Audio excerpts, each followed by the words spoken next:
Assalamualaikum warahmatullahi wabarakatuh. Bu Niswa dan teman-teman semua, kami dari kelompok 4 izin presentasikan tentang hasil diskusi kami tentang analisis faktor-faktor yang mempengaruhi indeks pembangunan manusia di Jawa Timur tahun 2021 dengan regresi logistik linear. Dengan beranggotakan saya sendiri Adila Puspitasari dengan NIM M071902, Nika Dekmira Budayani dengan M071908, Safia Mutia Kamalin dengan M071904. Selanjutnya akan dijelaskan oleh Mira. Baik, yang pertama adalah abstrak. Human Development Index, or HDI, is a summary measure of average achievement in key dimension of human development. Indonesian HDI focusing on factors such as education, health, and economics. This study aims to determine factors that influence human development index in 2021. The data used in this study is secondary data obtained from Statistik Indonesia or BBS.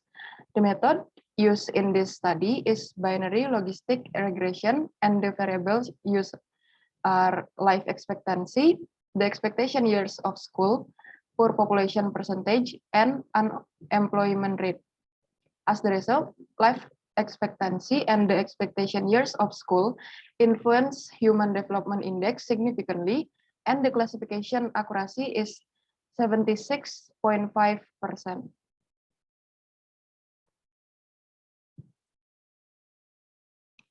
Yang kedua adalah pendahuluan.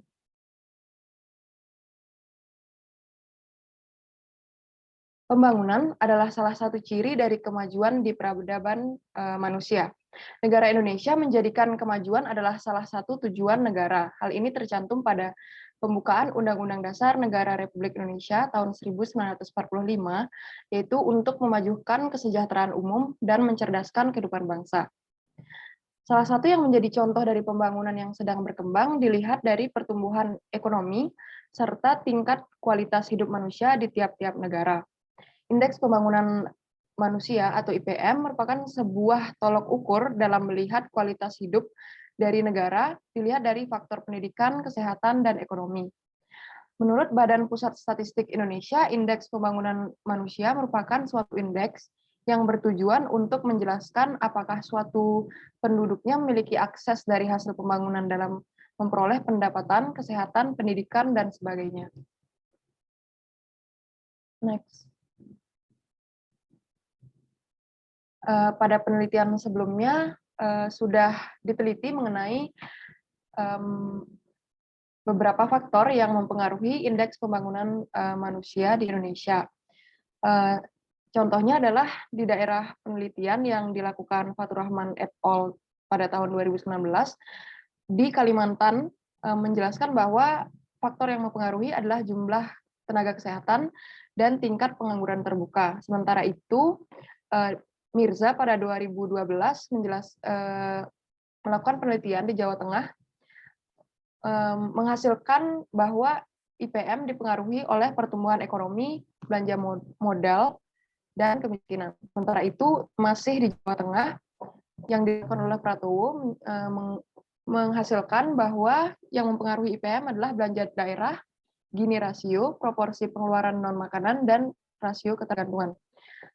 Yang terakhir adalah yang dilakukan Fibriani dan Afifah pada tahun 2018 untuk kabupaten kota di Papua dan Papua Barat, menghasilkan bahwa IPM dipengaruhi oleh pendapatan per kapita dan jumlah puskesmas keliling.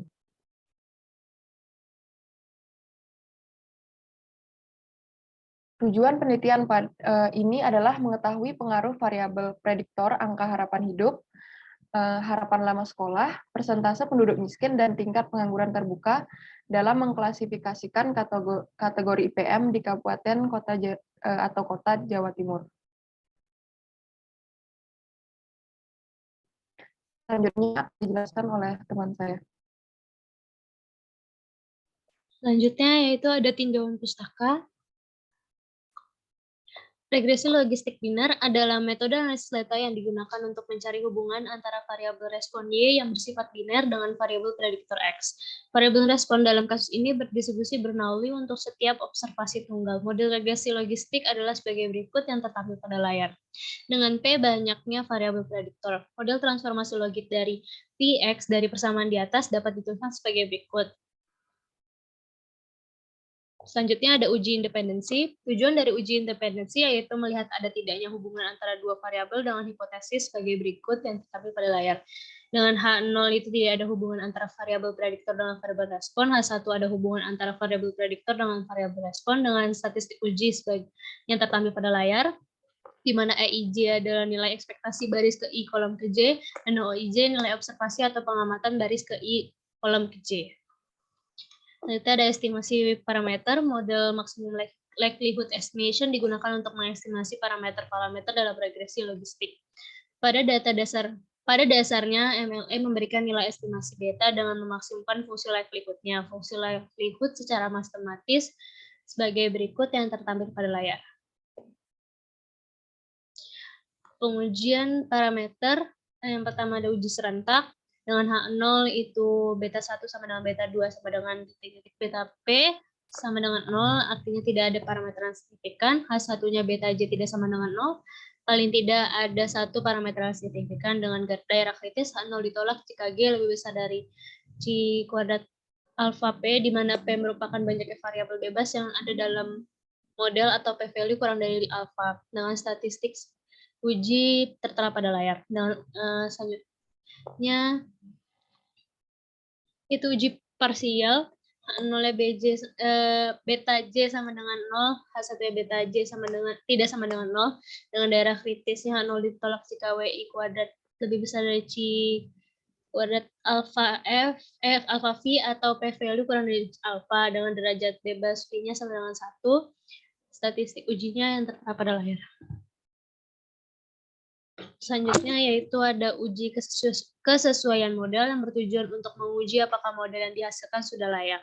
Uji kesesuaian model menggunakan Hosmer-Lena-Show Goodness of Fit test dengan hipotesis H0 model sesuai, H1 model tidak sesuai dengan gairah kritis, H0 ditolak jika C atau P lebih besar dari C square alpha G min 2 atau P value kurang dari alpha dengan statistik uji yang tertera pada layar. Itu ada analisis ketepatan klasifikasi. Menurut Agresti tahun 2007, total akurasi adalah nilai presentasi ketepatan klasifikasi secara keseluruhan. Semakin besar nilai total akurasi, maka semakin baik nilai akurasinya, artinya hasil prediksi yang diklasifikasikan oleh model regresi logistik biner, semakin mendekati dengan pengklasifikasian hasil observasi. Penentuan ketepatan pengklasifikasian sebagai berikut yang tertera pada layar. Selanjutnya akan dijelaskan oleh Safina. Baik, selanjutnya ada odds ratio. Regresi logistik juga menghasilkan rasio peluang terkait dengan nilai untuk setiap prediktor. Odds ratio digunakan untuk interpretasi koefisien regresi logistik di mana nilai yang menunjukkan perbandingan tingkat kecenderungan dari dua kategori atau lebih dalam satu variabel prediktor dengan salah satu kategori dijadikan sebagai pembanding. Diasumsikan bahwa variabel respon dengan Y sama dengan 0 merupakan variabel pembanding atau reference. Odds ratio untuk Y sama dengan I dan Y sama dengan 0 pada nilai kovariat X sama dengan A dengan X sama dengan B sebagai berikut, dapat dilihat pada layar. Selanjutnya ada indeks pembangunan manusia atau IPM, yang merupakan salah satu tolak ukur pembangunan taraf hidup manusia yang mengandung aspek hidup yang lama dan sehat, edukasi, serta kelayakan hidup menurut UNDP pada tahun 1990. Terdapat 4 tingkatan IPM dengan nilai di atas 80 sampai 100 dikategorikan sebagai tingkatan IPM paling tinggi, nilai 70 sampai 80 dikategorikan sebagai IPM tingkat tinggi, IPM antara 60 hingga 70 masuk ke dalam kategori tingkat sedang, dan yang terakhir IPM dengan nilai di bawah 60 masuk ke dalam kategori IPM tingkat rendah.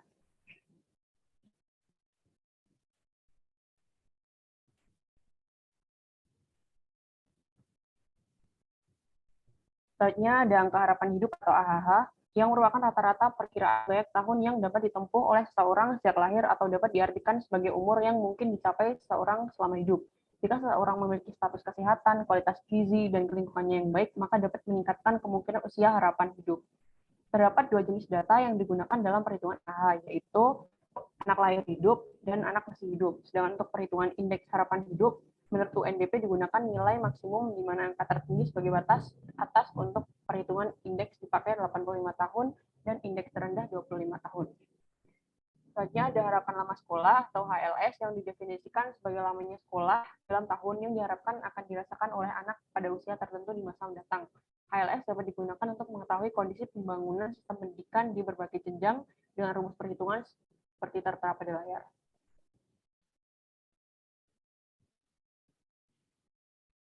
Selanjutnya ada tingkat pengangguran terbuka atau TPT, yaitu persentase jumlah pengangguran terhadap jumlah angkatan kerja. Angkatan kerja merupakan penduduk berusia 15 tahun ke atas yang bekerja atau mempunyai pekerjaan namun sementara tidak bekerja dan pengangguran. Sedangkan pengangguran dapat diartikan sebagai penduduk yang aktif mencari pekerjaan atau mempersiapkan pekerjaan, penduduk yang tidak mencari pekerjaan karena merasa tidak mungkin dapat pekerjaan, dan kelompok penduduk yang tidak aktif mencari kerja dengan alasan sudah mempunyai pekerjaan tetapi belum mulai bekerja. Selanjutnya, persentase penduduk miskin. Kemiskinan adalah suatu keadaan di mana seseorang tidak sanggup memelihara dirinya sendiri sesuai dengan taraf kehidupan kelompok dan juga tidak mampu memanfaatkan tenaga mental maupun fisiknya dalam kelompok tersebut. Menurut Surjono Sukanto pada tahun 1982. Menurut BPS, penduduk yang dikategorikan sebagai penduduk miskin jika memiliki rata-rata pengeluaran per kapita per bulan di bawah garis kemiskinan. Garis kemiskinan atau BK mencerminkan nilai rupiah pengeluaran minimum yang diperlukan seseorang untuk memenuhi kebutuhan pokok hidupnya selama 1 bulan, baik kebutuhan makanan maupun non-makanan. Sedangkan persentase penduduk miskin merupakan persentase penduduk yang berada di bawah garis kemiskinan. Selanjutnya ada metodologi penelitian. Teknik analisis data yang digunakan dalam penelitian ini adalah regresi logistik biner yang dilakukan secara sistematis melalui beberapa tahapan sebagai berikut. Yang pertama, mengelompokkan data menjadi data biner dengan keterangan 0 atau kurang dari median dan 1 lebih dari sama dengan median. 2, melakukan uji signifikansi parameter secara serentak dengan menggunakan statistik uji G. 3, melakukan uji signifikansi secara parsial dengan menggunakan statistik uji Wald atau p-value untuk mengetahui koefisien parameter yang berpengaruh secara individual terhadap model. Yang keempat, menghitung hasil odds ratio menggunakan model yang terbentuk dengan variabel signifikan. Yang kelima, melakukan uji kesesuaian model regresi logistik dengan menggunakan nilai chi-square atau dan uji Hosmer and Lemeshow dengan melihat nilai goodness of fit test yang diukur dengan nilai chi-square pada tingkat signifikasi 10%. Yang keenam, melakukan ketepatan klasifikasi model regresi. Yang ketujuh, menghitung nilai peluang menggunakan model yang terbentuk. Selanjutnya, hasil dan pembahasan akan dilanjutkan oleh teman saya.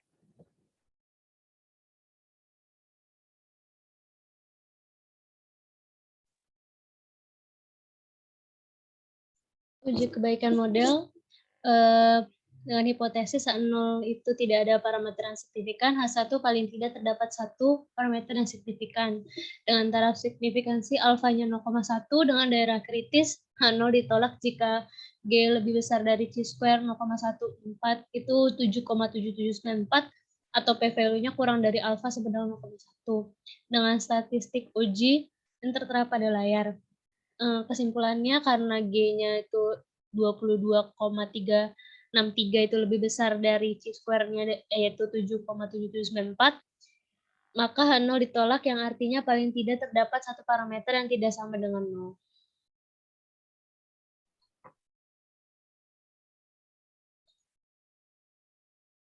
Itu akan dijelaskan oleh Mira. Baik, selanjutnya adalah metode enter, di mana metode enter ini dibagi menjadi 2, yaitu uji serentak dan uji parsial. Yang pertama adalah uji serentak, di mana hipotesisnya adalah H0, beta 1 sama dengan beta 2, sama dengan beta 4, sama dengan beta 3, sama dengan beta 4, sama dengan 0. Di mana artinya semua variabel prediktor tidak berpengaruh secara signifikan terhadap model, dan H1 yaitu beta J tidak sama dengan 0, di mana J sama dengan 0 sampai 4. Paling tidak ada 1 variabel prediktor yang berpengaruh secara signifikan. Dengan taraf signifikansi adalah 0,1 dan H0 ditolak jika p-value kurang dari 0,1. Di tabel di kanan itu adalah hasil analisis di SPSS, di mana H0-nya ditolak karena p-value sama dengan 0, di mana kurang dari 0,1, yang berarti bahwa paling tidak ada satu variabel prediktor yang berpengaruh secara signifikan, sehingga perlu dilakukan uji parsial untuk mengetahui variabel yang mana yang signifikan terhadap model.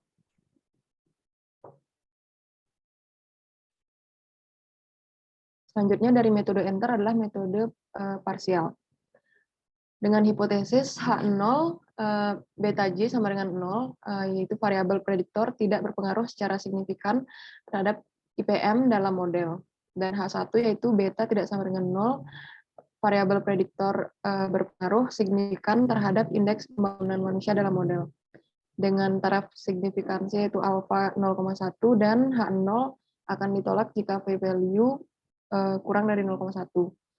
Berikut ini di tabel sebelah kanan adalah hasil metode enter parsial masing-masing variabel, di mana untuk angka harapan hidup yaitu 0,001, untuk harapan lama sekolah yaitu 0,001, persentase penduduk miskin yaitu 0,109, dan TPT atau tingkat pengangguran terbuka adalah 0,005.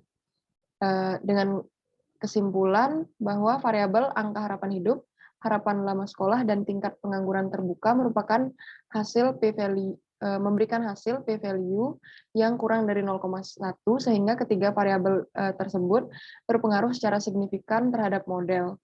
Sedangkan untuk variabel persentase penduduk miskin memiliki p-value lebih dari 0,1, sehingga variabel tersebut tidak berpengaruh terhadap indeks pembangunan manusia. Selanjutnya akan dijelaskan oleh teman saya. Oke, selanjutnya ada metode backward fold dengan H0 variabel tidak berpengaruh signifikan terhadap indeks pembangunan manusia dalam model.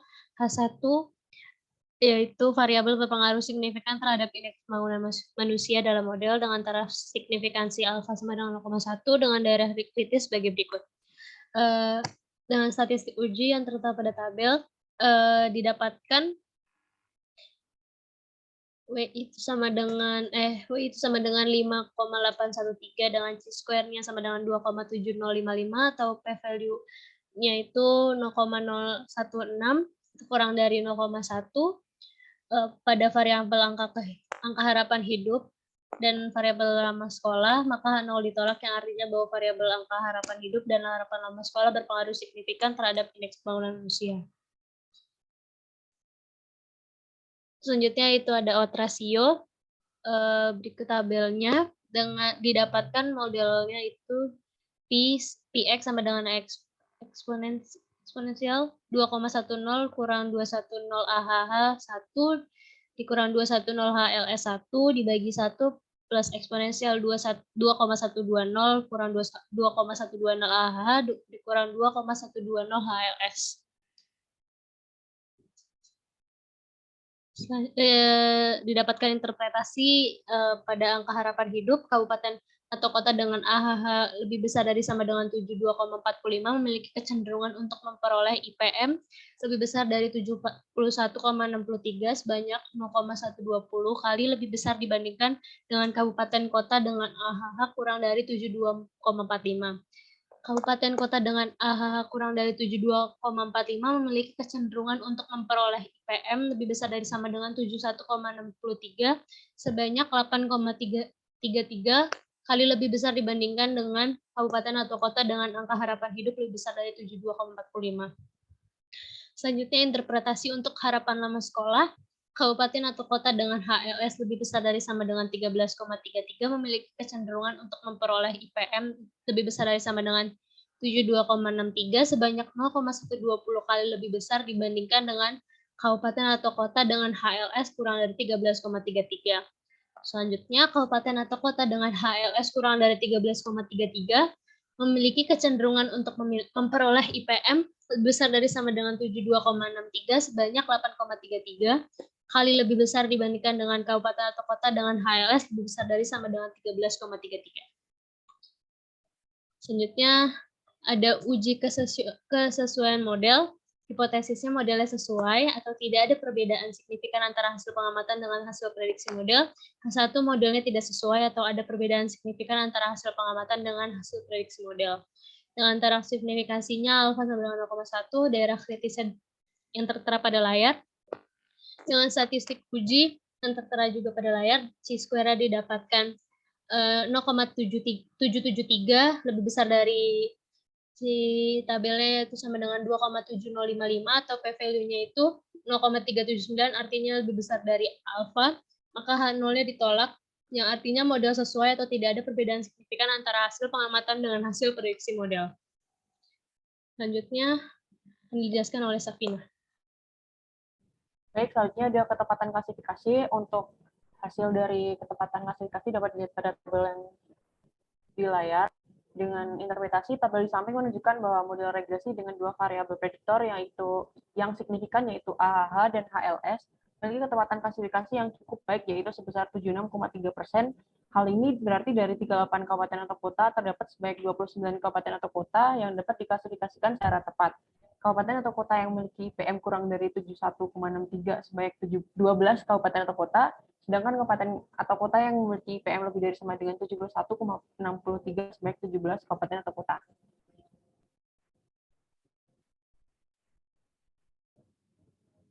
Selanjutnya ada peluang. Pada penelitian ini diperoleh model regresi logistik biner dengan dua variabel yang signifikan sebagai berikut. Jadi ada rumusnya seperti tertera pada layar.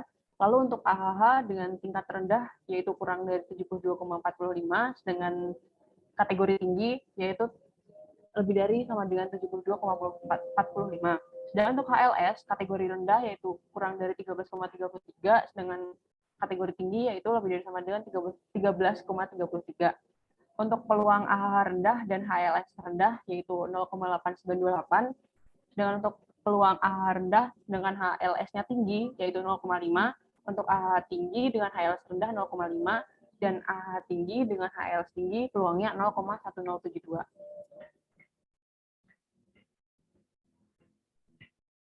Selanjutnya ada kesimpulan. Berdasarkan hasil penelitian yang dilakukan terhadap Indeks Pembangunan Manusia pada Provinsi Jawa Timur tahun 2021, variabel yang diuji dalam penelitian ini adalah angka harapan hidup atau AHH sebagai X1, harapan lama sekolah atau HLS sebagai X2, persentase penduduk miskin atau PPM sebagai X3, dan tingkat pengangguran terbuka atau TPT sebagai X4.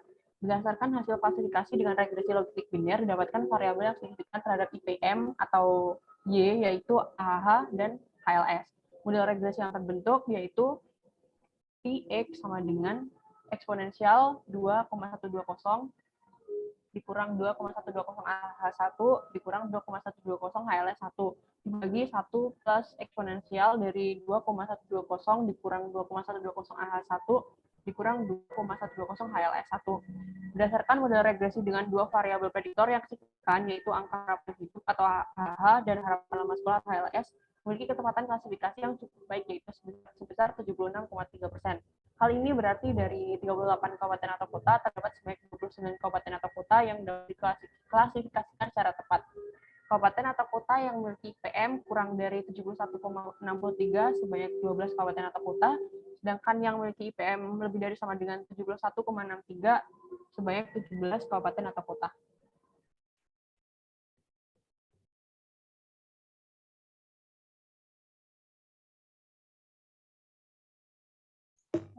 Sekian dari kelompok kami, kurang lebihnya mohon maaf. Wassalamualaikum warahmatullahi wabarakatuh.